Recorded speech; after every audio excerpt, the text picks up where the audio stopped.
Have you ever wondered what it feels like to be underestimated, mocked, laughed at by your enemies, only to prove them devastatingly wrong in the most spectacular way imaginable?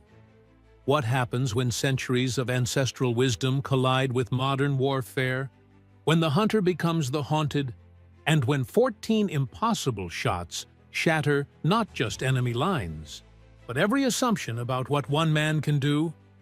Before we dive into this incredible true story, I need your help. First, comment below and tell me where you're watching from. Your country, your state, your city. I want to know where this story is reaching. And second, if you believe content like this deserves to be told, if you think these hidden chapters of history need to see the light, hit that subscribe button.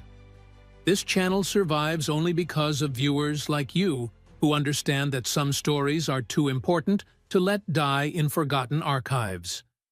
Now, let me take you back to a moment in history that should never have been forgotten. The morning of October 17, 1944, arrived cold and merciless over the Hurtgen forest along the German-Belgian border. Fog rolled through the skeletal trees like the breath of dying men, clinging to every branch, every crater, every corpse that had been left behind in the savage fighting of the previous weeks.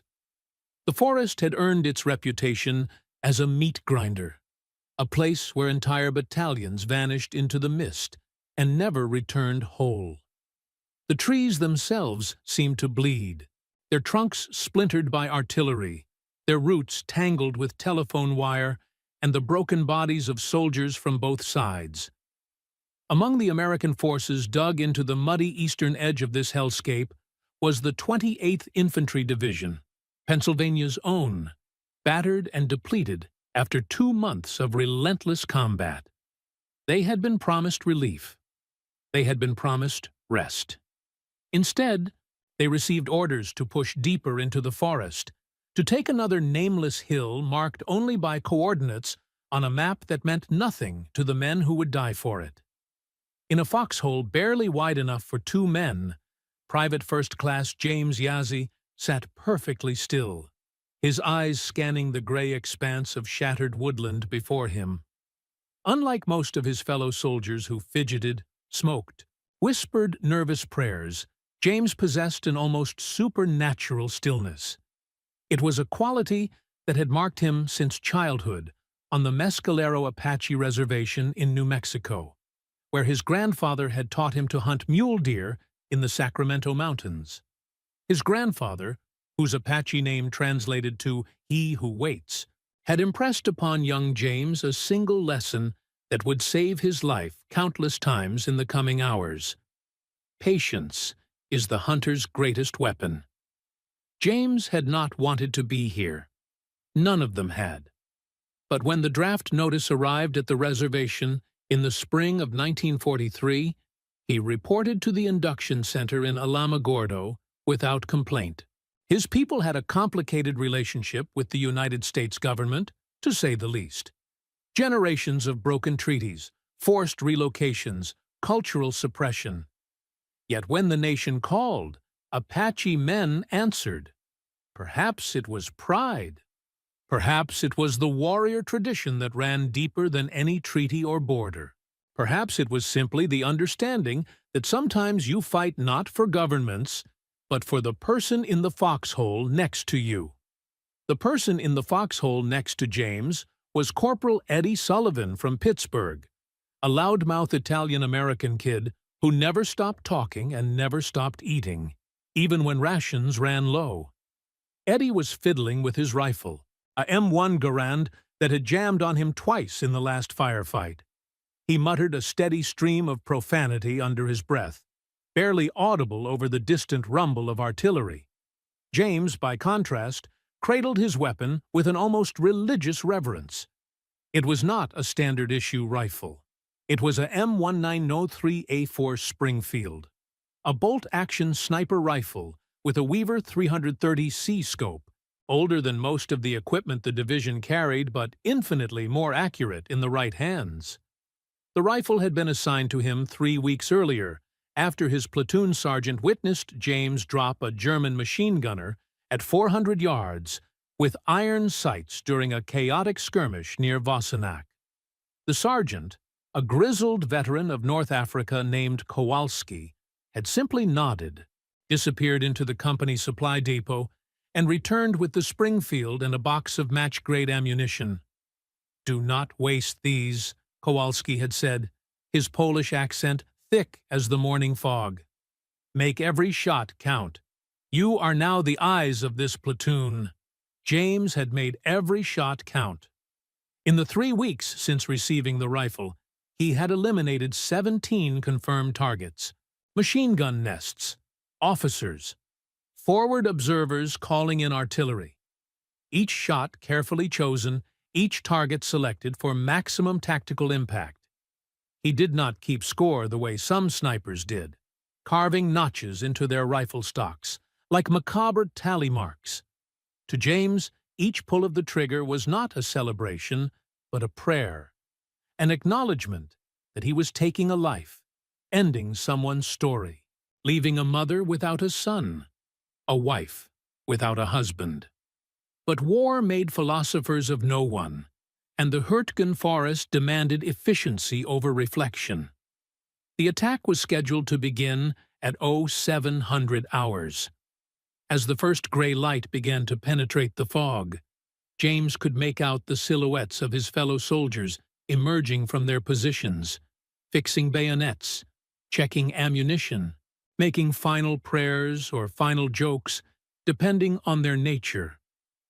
Lieutenant Morrison, their platoon leader, a baby-faced officer from Virginia who looked far too young to be responsible for 43 lives, moved down the line offering quiet words of encouragement. The artillery preparation began at 0650, a rolling barrage that was supposed to soften German positions half a mile ahead. The ground shook. The air filled with the scream of shells and the subsequent explosions that sent geysers of mud and shredded trees skyward. James watched impassively, knowing from experience that artillery rarely accomplished what the planners hoped. The Germans were dug in deep, their bunkers reinforced with concrete and logs, their foxholes expertly camouflaged. The bombardment would make them keep their heads down, but it would not break them. At precisely 0700 hours, the whistles blew. Men rose from their positions and began advancing into the gray curtain of fog and smoke. James remained in his foxhole, as was protocol for snipers. His job was not to assault, but to provide overwatch, to identify threats, to eliminate targets that could tear apart the advancing infantry. Eddie Sullivan squeezed his shoulder once, a gesture of solidarity or goodbye, then scrambled out of the foxhole to join the assault. James positioned himself at the lip of the foxhole, nestling the Springfield against his shoulder, his eye finding the scope's relief with practiced ease. The advancing Americans disappeared into the smoke. For several minutes, there was only the sound of boots on mud, labored breathing, the occasional shouted order. Then the Germans opened fire. The fog erupted with muzzle flashes, the distinctive rip of MG-42 machine guns firing at such a rate they sounded like tearing canvas, cut through the morning. Men screamed. Men fell. The neat lines of the assault dissolved into chaos as soldiers dove for cover behind shattered tree stumps and into shell craters still warm from the preparatory bombardment. James scanned methodically, left to right, breathing slowly, his heartbeat steady despite the pandemonium. There, 280 yards, slightly elevated position behind the broken trunk of what had once been an oak tree.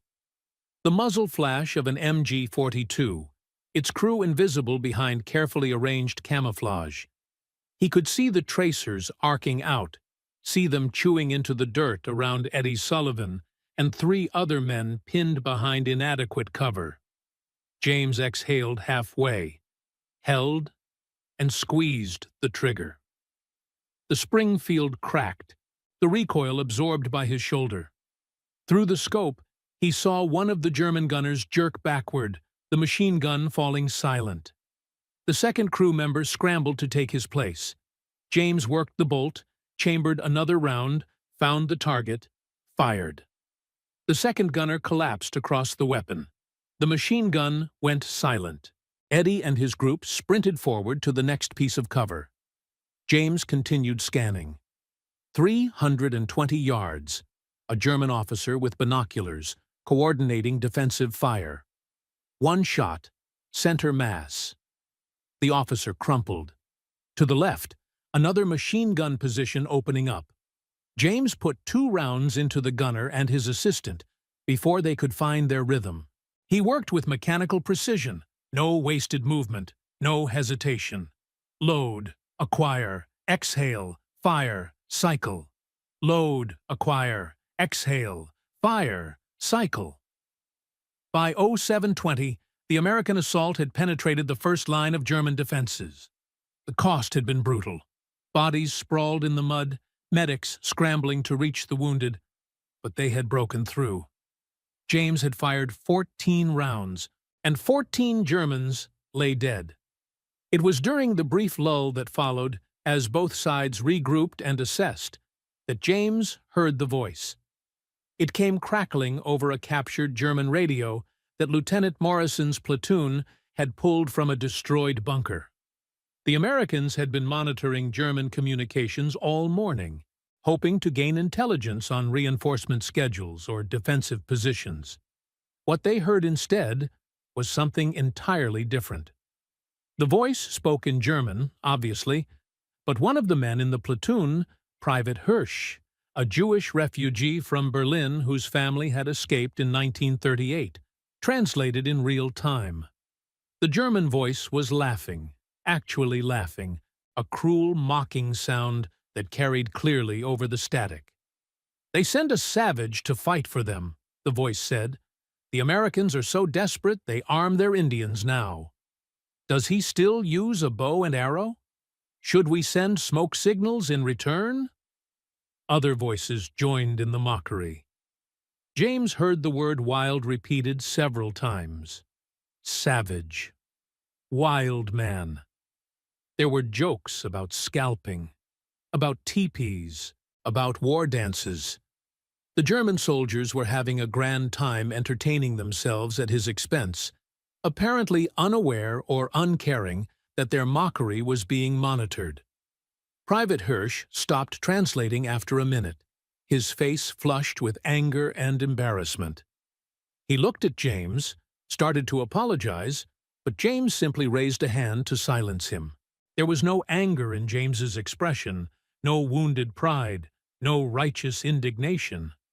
There was only a cold, calculating assessment, the look of a hunter who had just learned valuable information about his prey. "They know where I am," James said quietly. "They have been watching my position. They know I am a sniper, and they believe I am the only one effective enough to worry about." Lieutenant Morrison, who had been listening to the radio chatter, frowned. "That is intel we can use. If they are focused on you, we can maneuver other elements into position. But James, you need to relocate. If they have your position marked, they will call in artillery or send a patrol to eliminate you." James shook his head slowly. "No, sir. I stay here. Let them watch. Let them think they know where I am and what I can do. And then I will show them exactly what a savage with a rifle can accomplish." Morrison started to object, then stopped. There was something in James's eyes, something ancient and implacable, that made the young lieutenant reconsider. He nodded once. 40 minutes.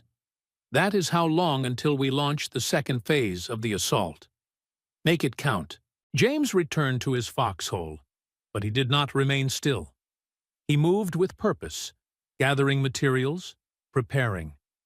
Eddie Sullivan, who had made it back from the first assault, with only a graze on his forearm, watched with fascination as James transformed their position. He cut branches, arranged them at specific angles, created false shadows and misleading silhouettes. He positioned his helmet on a stick at the far end of the foxhole, clearly visible from the German positions. He even tore off a piece of his uniform and draped it over a log to suggest body mass. "What are you doing?" Eddie asked. "Hunting," James replied simply, "and letting them think they are hunting me." The minutes ticked by. James could feel the German watchers out there in the fog and ruins, studying his position through binoculars, marking him for elimination, probably congratulating themselves on identifying the dangerous sniper who had wreaked such havoc during the first assault. He could almost feel their contempt, their racist assumptions about his capabilities, their certainty that a Native American soldier, no matter how lucky, could not possibly be a threat to professional Wehrmacht soldiers. At 0800 hours exactly, it happened. A German sniper, emboldened by his intelligence and confident in his superiority, took the shot. The round cracked through the air and struck James's helmet with a metallic ping, sending the decoy spinning off its perch. From the German lines, there was a momentary cheer, faint but audible. James had not been near the helmet.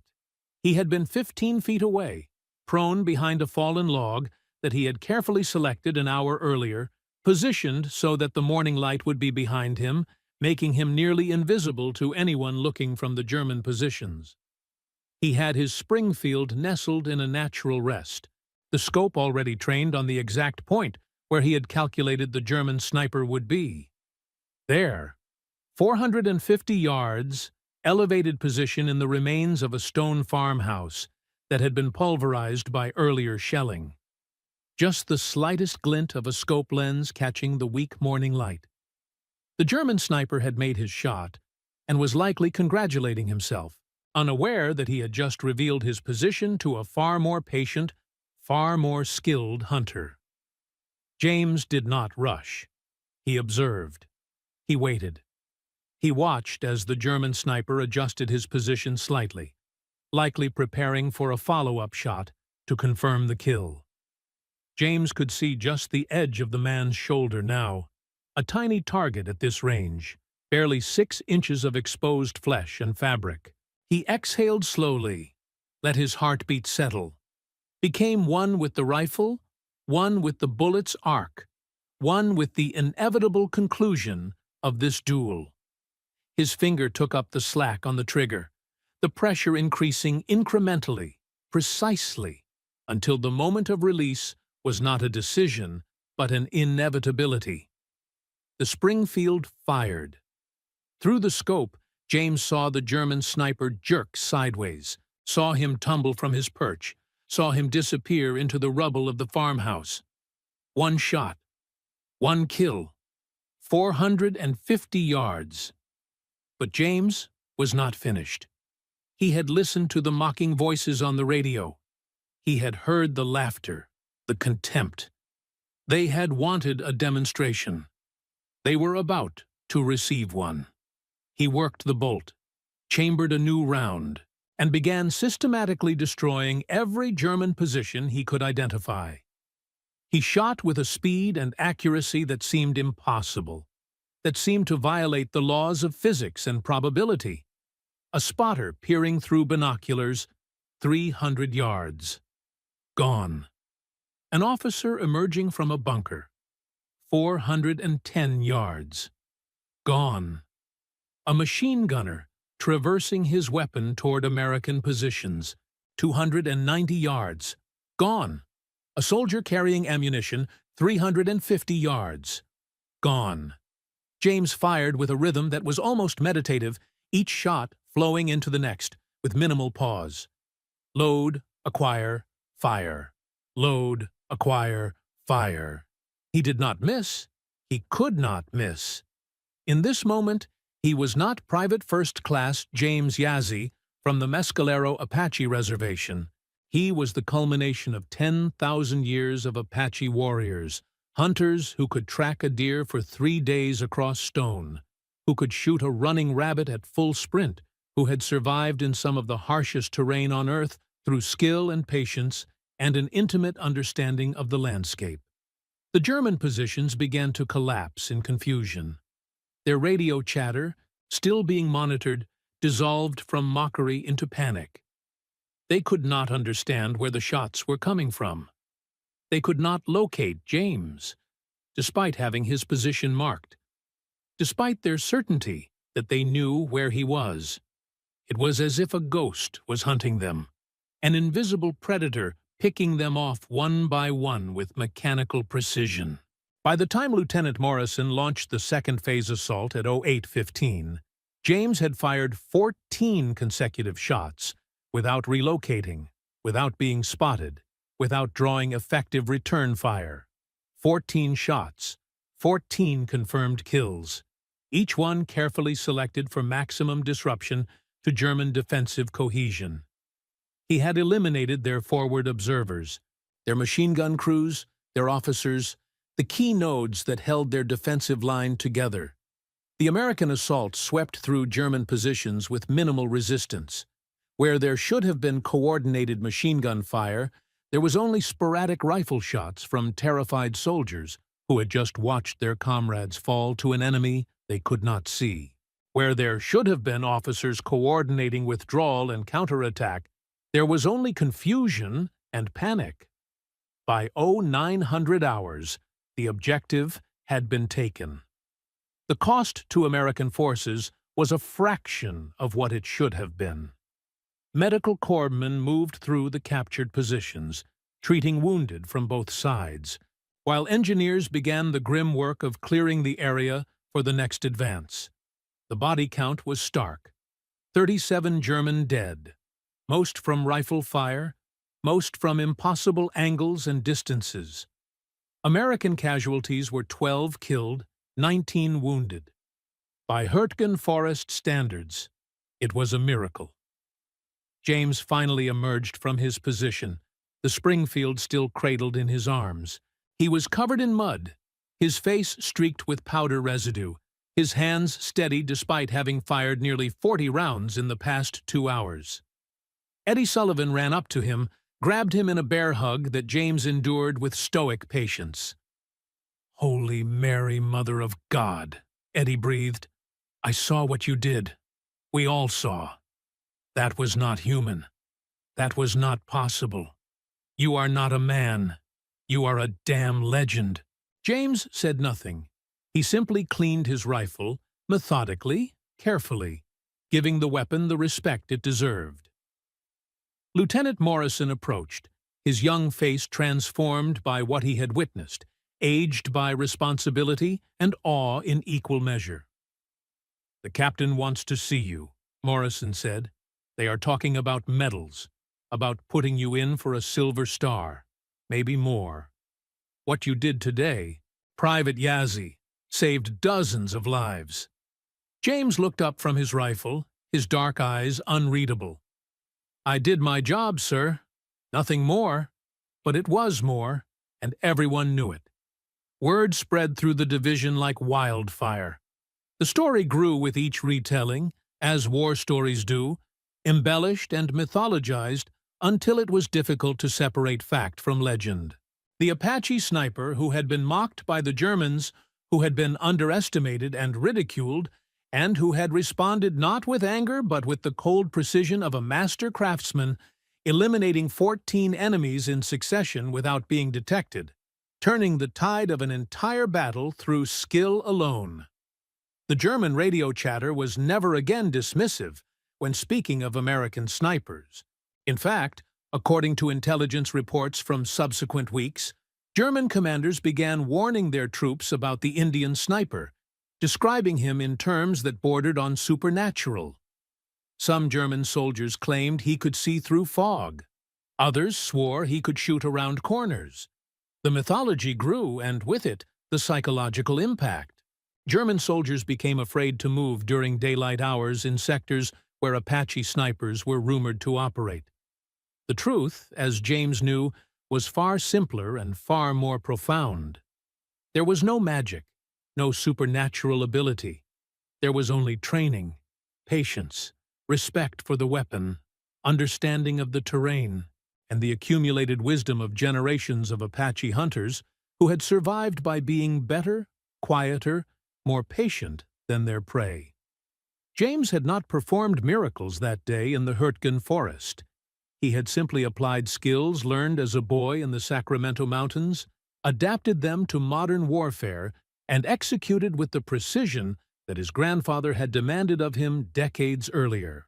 The rifle James used that day, the M1903A4 Springfield with serial number 3675889, was later donated to the National Infantry Museum at Fort Moore, Georgia, where it resides to this day in a special exhibit on Native American military service.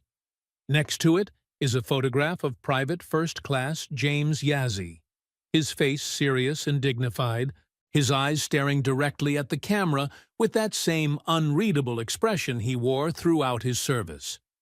But the story did not end in the Hurtgen forest. It could not end there. Because what happened on October 17, 1944, was not an isolated incident. It was a preview, a warning, a demonstration of something the world was not ready to acknowledge. That the stereotypes and racist assumptions that had defined American treatment of Native peoples for centuries were not just morally wrong, they were strategically foolish. The weeks following the Hurtgen Forest engagement transformed James Yazzie from an anonymous soldier into something far more valuable and far more dangerous to the German war machine. Division Command, recognizing what they had in their ranks, began deploying James and other Native American soldiers in ways that defied conventional military doctrine. What the High Command did not publicly acknowledge, what they buried in classified after-action reports that would not be declassified until 1998, was that they had stumbled upon a strategic asset that had been hiding in plain sight for generations. There were over 25,000 Native Americans serving in the United States military during World War II, from dozens of different tribes across the nation. They served as Marines at Iwo Jima, as paratroopers in Normandy, as code talkers whose languages became unbreakable ciphers, and as scouts whose tracking abilities saved countless lives. But it was the snipers, the hunters like James Yazzie, who represented something the German military had no counter for, no doctrine to address, no training to overcome. By November of 1944, James had been transferred to a specialized unit that officially did not exist. There were no unit patches, no formal designation, no records that survived the war intact. What fragmentary evidence remains comes from personal letters, from diary entries of soldiers who served alongside them, from German intelligence reports that spoke in hushed, almost fearful tones about the ghost warriors who seemed to materialize from nowhere, strike with devastating precision, and vanish before counterattacks could be organized. The unit consisted of 12 men, all Native American, all expert marksmen, drawn from 6 different tribes. Besides James, there was Thomas Whitehorse from the Navajo Nation, Benjamin Red Cloud from Pine Ridge Reservation, Samuel Black Bear from the Lakota, Michael Thunderbird from the Cheyenne River Reservation, and 7 others whose names have been lost to history or deliberately erased from official records. They were commanded by Captain Robert Hayes, a career officer from Oklahoma who had grown up near the Kiowa Reservation and who possessed the rare quality of respecting Native American soldiers not as curiosities, but as highly skilled professionals. The missions they undertook between November 1944 and March 1945 read like fiction. Yet every detail has been corroborated through cross-referenced German archives, American intelligence summaries, and the testimony of soldiers who witnessed the aftermath of their operations. They infiltrated behind German lines during the Battle of the Bulge, eliminating key officers and disrupting communications at critical moments. They conducted reconnaissance deep into enemy territory, gathering intelligence that shaped divisional and corps-level planning. They executed precision strikes against targets that conventional forces could not reach without massive casualties. James himself accumulated a tally that he never spoke of publicly, but that was recorded in classified documents. By the time Germany surrendered in May 1945, he had 107 confirmed kills, making him one of the most effective snipers in American military history. More importantly, his actions and the actions of his fellow Native American soldiers had saved an estimated 3,000 American lives through the disruption of German defensive operations and the elimination of key command and control nodes. But the true story, the one that connects October 17th to something far larger and more disturbing, begins with the discovery made in late January 1945. The unit had been operating in the Ardennes forest, mopping up resistance after the failure of the German winter offensive. They were tasked with clearing a small Belgian village called Rochefort that had been occupied by SS troops for several months. The village should have been empty of civilians, evacuated weeks earlier, but as James and Thomas Whitehorse conducted a building-to-building sweep, they discovered something that should not have been there. In the basement of what had once been the village schoolhouse, hidden behind a false wall, they found a cache of documents. The papers were in German, dense with military terminology and scientific jargon. But one word appeared repeatedly throughout the documents, a word that both James and Thomas recognized despite their limited German. Indianer. Indians.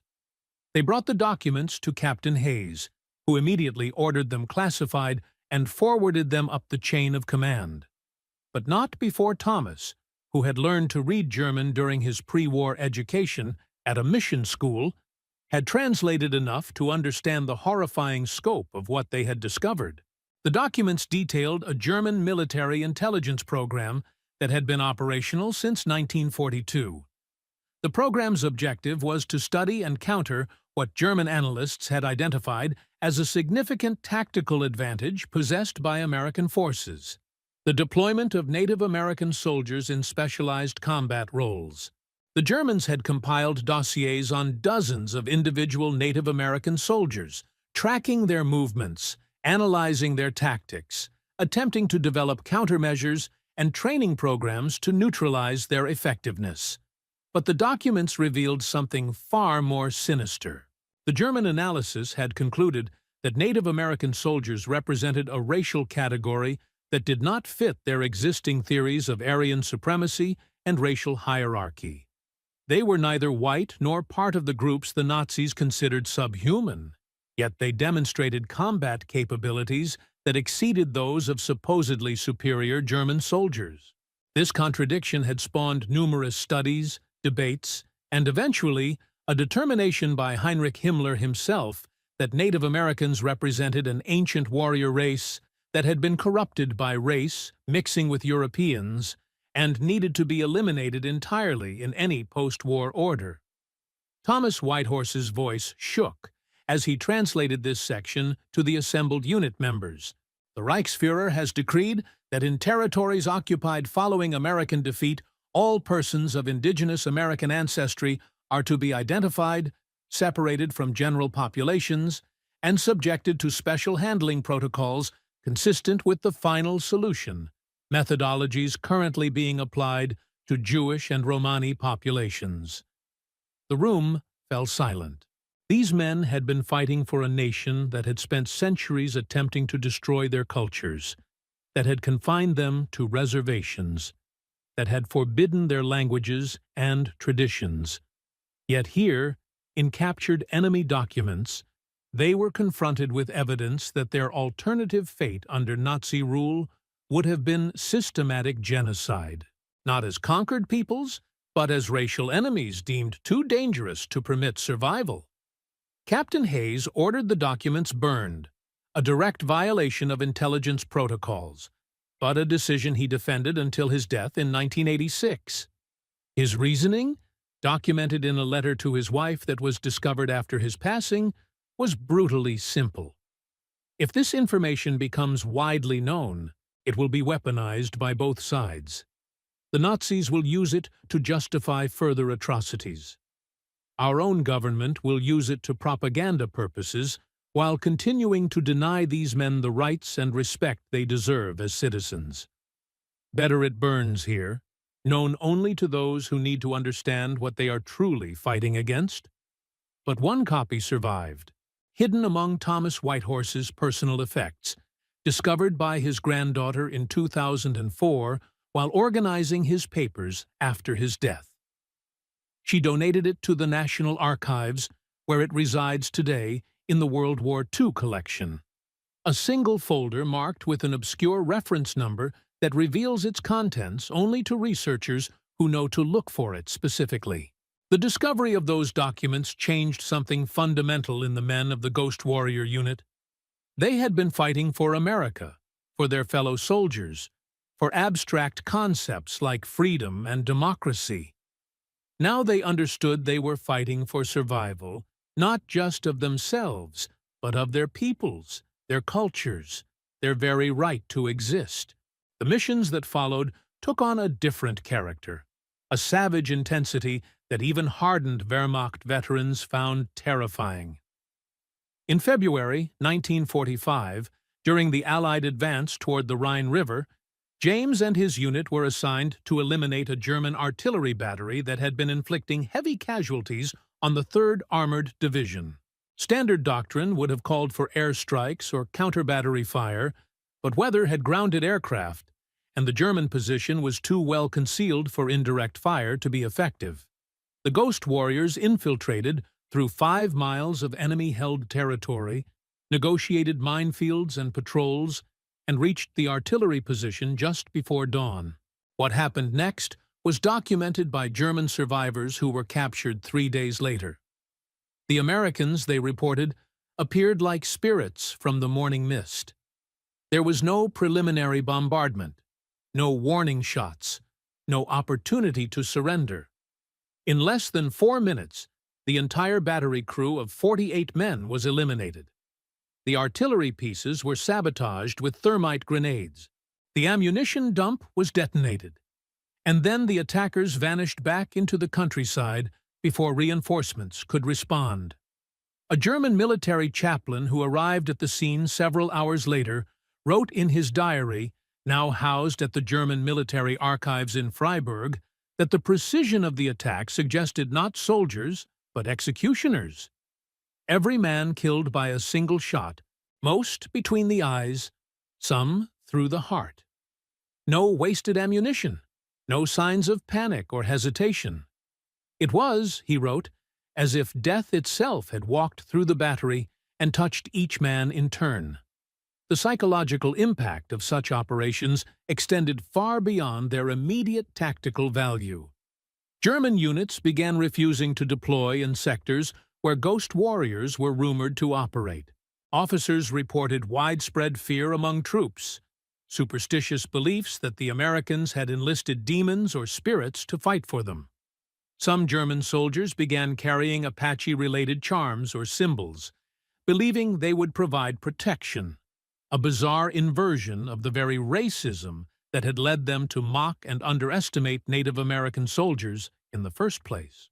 By March 1945, as Allied forces crossed the Rhine and drove into the heart of Germany, the Ghost Warrior unit had completed 37 missions behind enemy lines.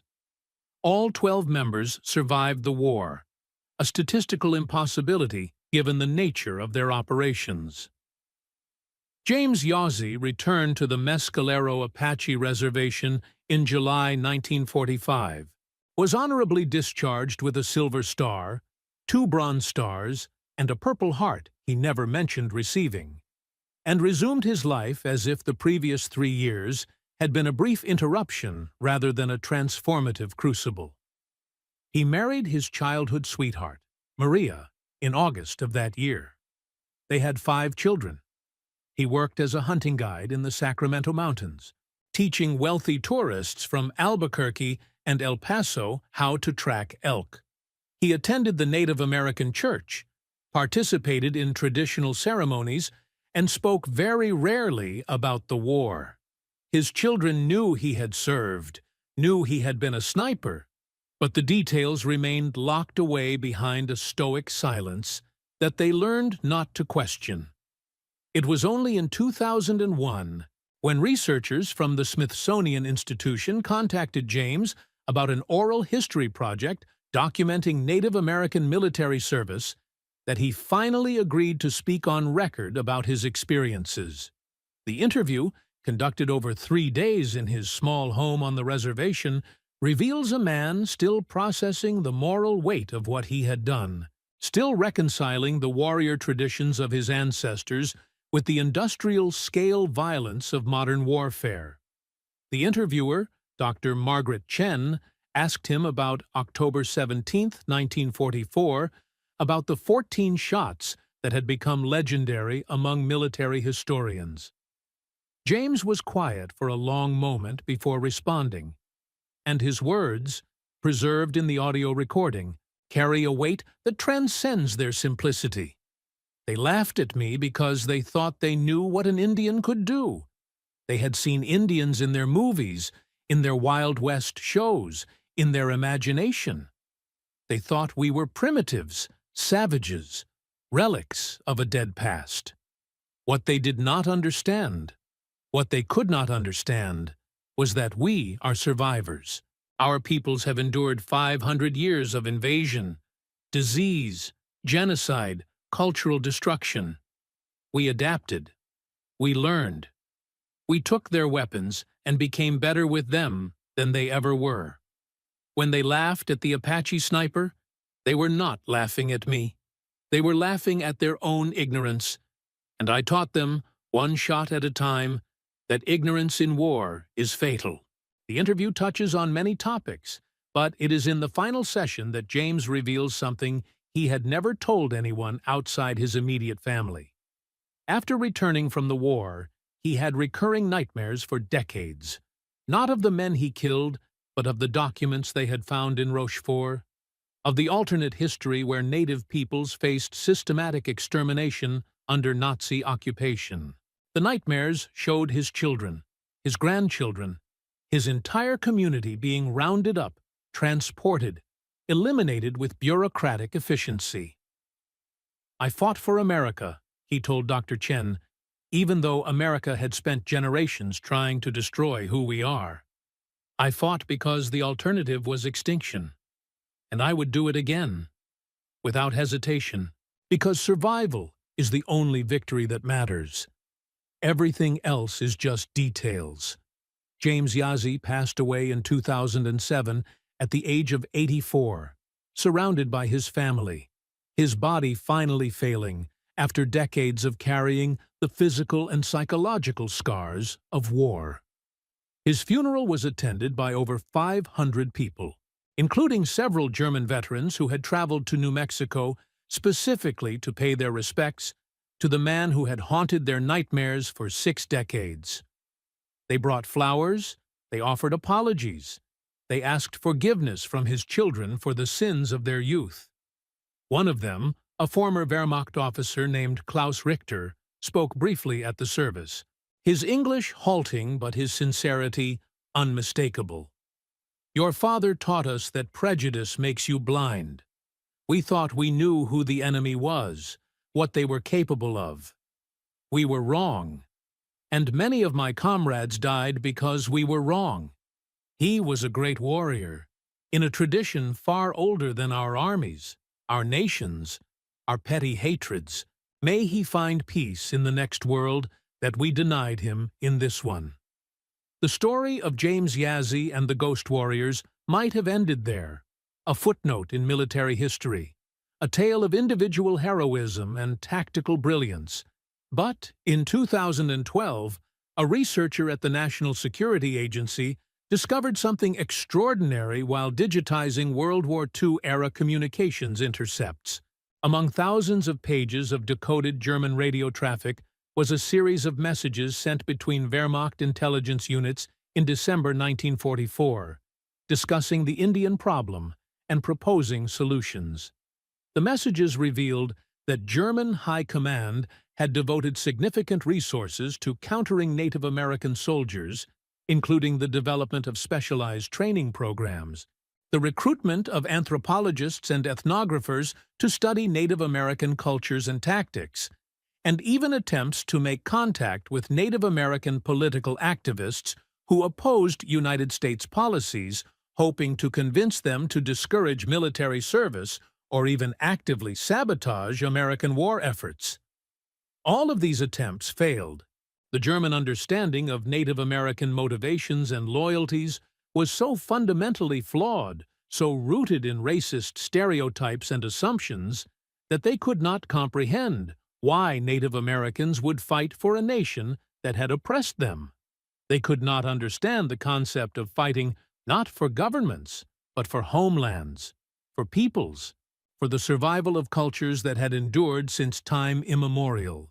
The decoded messages also referenced something called Operation Teufel, Devil Operation, a planned mission to infiltrate Native American communities in the American Southwest, using German agents posing as sympathetic anthropologists, with the goal of stirring up armed resistance against the United States government and creating a fifth column that would disrupt war production and military recruitment. The operation was apparently approved in March 1944, but never successfully implemented, foiled by a combination of effective FBI counterintelligence and the simple fact that Native American communities were far more politically sophisticated and aware than German planners assumed.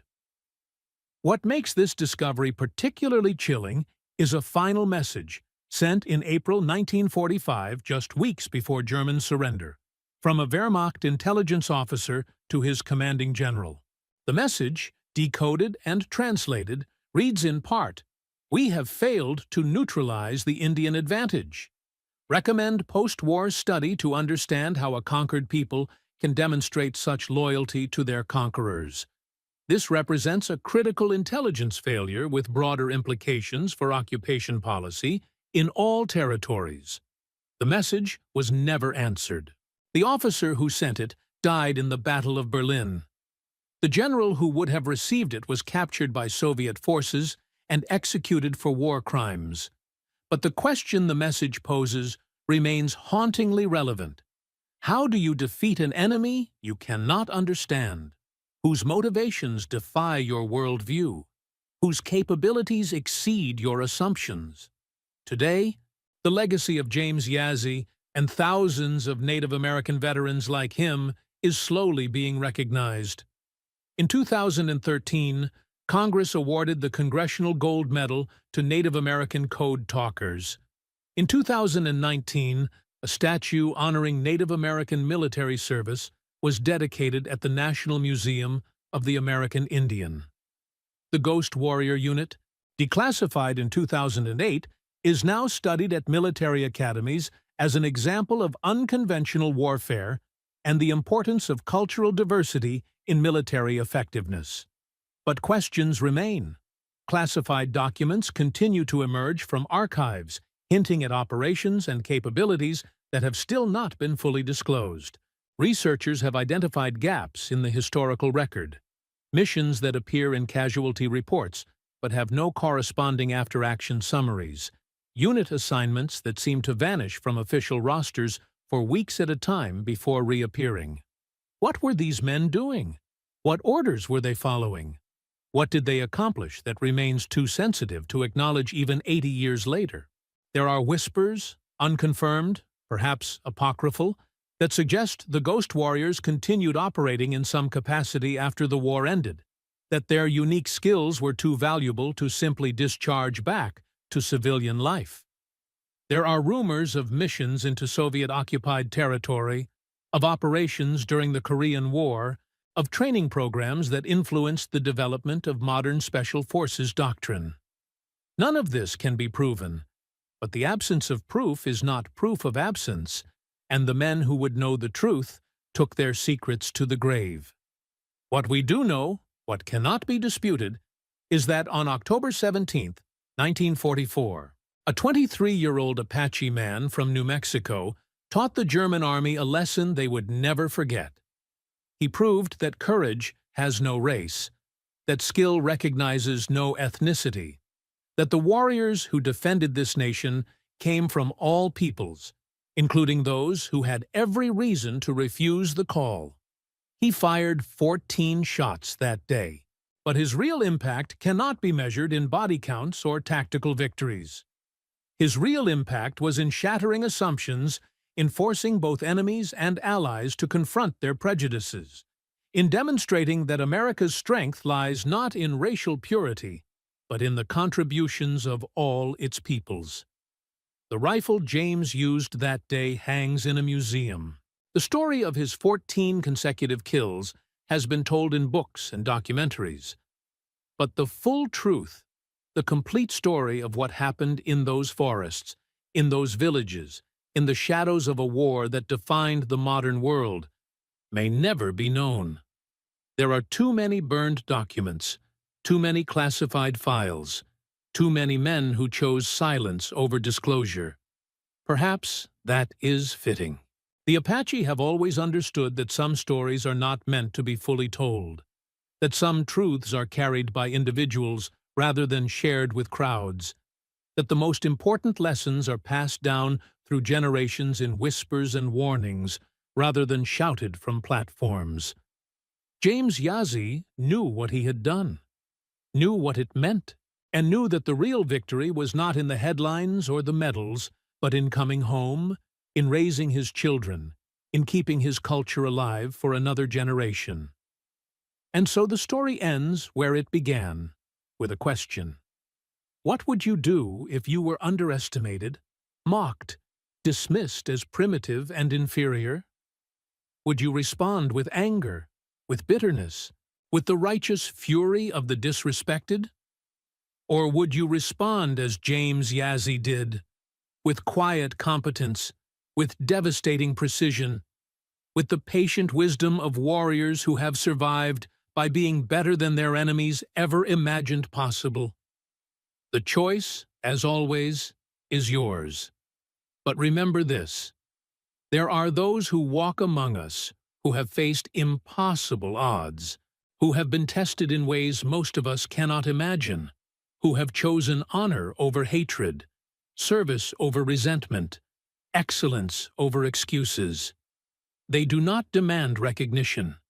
They do not seek glory. They simply do what must be done, with a quiet dignity that shame those who would mock them.